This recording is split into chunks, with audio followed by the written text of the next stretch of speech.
السلام علیکم ورحمۃ اللہ وبرکاتہ۔ علامہ مولانا محمد اعظم طارق شہید نور اللہ مرکزہ، جو کہ دیوبندی عالم دین ہیں، اللہ پاک ان پر کروڑوں رحمتیں نازل فرمائے۔ علماء کا دوسرے مسلک کے علماء کے ساتھ محبت کیسی تھی، ہمیں بھی محبت کے ساتھ پیش آنا چاہیے، مسلکی حوالے سے عوام الناس بھی اور علماء بھی۔ وہ فرماتے ہیں، ذکر کرتے کرتے شہداء کی لسٹ گنواتے انہوں نے کہا کہ اگرچہ تم کہتے ہو، ہمارے بریلوی بھائی کہتے ہیں کہ نہ مر گیا مردود، نہ فاتحہ نہ درود۔ وہ فرماتے ہیں اگر یہی کنڈیشن آپ دیکھنا چاہتے ہیں تو شہید یہاں ہوئے لکشمن باغ لاہور میں، اور دفن جنت البقیع میں حضرت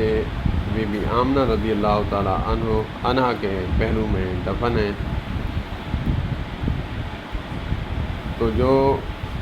مردود ہوتا ہے وہ آقا کریم علیہ الصلوۃ والسلام کے شہر میں نہیں دفنایا جاتا، وہ پاکستان کے کہیں قبرستان میں دفنایا جاتا ہے۔ تو اسی طرح ذکر کرتے کرتے فرمایا کہ اگر یہ صداقت دیکھنی ہے مسلک کی، تو ہمارے پاس ایسے بھی شہید ہیں کہ جو شہید یہاں ہوئے تو اللہ پاک نے ان کو نصیب فرمایا جنت البقیع میں۔ تو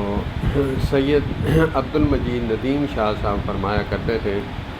کہ علامہ احسان الہی ظہیر شہید رحمۃ اللہ تعالی علیہ کی اللہ پاک نے دعا قبول فرمائی ہے۔ وہ کیسے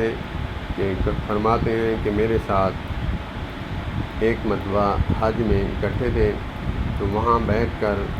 حضرت بی بی آمنہ رضی اللہ تعالی عنہ کے پہلو میں بیٹھ کر دعا فرمائی تھی کہ اللہ پاک یہ جگہ مجھے عطا فرمائے۔ تو وہ فرماتے ہیں ان کی اللہ پاک نے وہ دعا قبول فرمائی ہے کہ بم دھماکہ ہوا جنرل ضیاء الحق کے دور میں لکشمن باغ لاہور میں، تو علاج کے لیے شاہ فہد نے، جو سعودیہ کے ولی عہد تھے، انہوں نے ہیلی کاپٹر بھجوا کر ان کو اٹھوایا، کیونکہ فاضل مدینہ یونیورسٹی تھے اور ٹاپ پہ تھے، اور ان کی کتابیں بھی وہاں پر موجود ہیں جو عربی میں لکھی ہوئی ہیں، انہوں نے لکھی تھی وہاں پہ مدینہ یونیورسٹی میں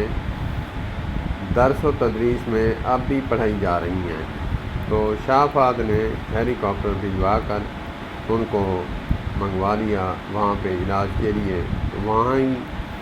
وفات پائی، اور وہیں پہ جو ہے بتانے والوں نے بتایا کہ جگہ بھی یہاں پڑی ہے، اور جو ہے انہوں نے دعا بھی کی تھی۔ تو اللہ پاک نے اس دعا کو رنگ لگاتے ہوئے، جیسے حضرت عمر فاروق رضی اللہ تعالیٰ عنہ نے دعا کی تھی، اکثر دعا کرتے بھی تھے، ان کی دعا تھی اللہم ارزقنی شہادۃ فی سبیلک واجعل موتی فی بلد رسولک، اللہم ارزقنی شہادۃ، اے اللہ مجھے موت دے، شہادت کی دے، واجعل موتی فی بلد رسولک، اور شہر بھی میرے مدنی کریم صلی اللہ علیہ وآلہ وسلم کا ہو۔ تو انہی کے ماننے والے صحابہ کرام کے ساری زندگی ڈنکے بجاتے رہے، عظمتیں بیان فرماتے رہے، تو انہی کے نقش قدم پہ چلتے ہوئے اللہ پاک نے ان کی دعا بھی قبول فرمائی۔ اللہ پاک ان علماء کرام کو، محبت کرنے والوں کو سلامت رکھے، اور جنت الفردوس میں کروٹ کروٹ رحمت نازل فرمائے۔ والسلام علیکم ورحمۃ اللہ۔